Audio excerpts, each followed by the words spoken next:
my study is focused on is specifically the concept of surrender. When people hear the word surrender, it invokes this sort of immediate tension in our bodies.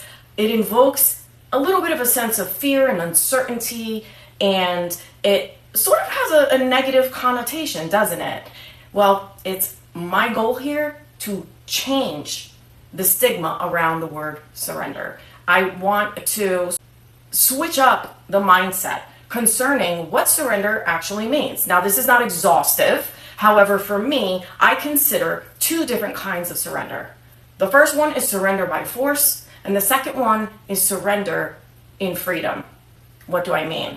Well, surrender by force is very easy. It's the kind of surrender that we all pretty much think of, right? If you think of being at war or having an enemy, or God forbid, someone holding a weapon to your head, and you have no choice but to wave your white flag and say, okay, I surrender. I give up.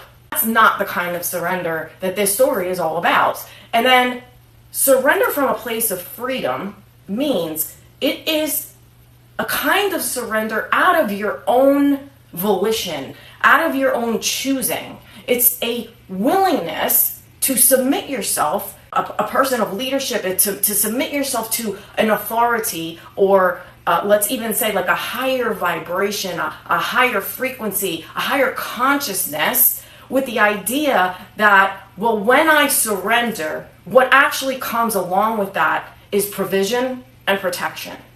Surrender actually is going to give me back more than I let go of.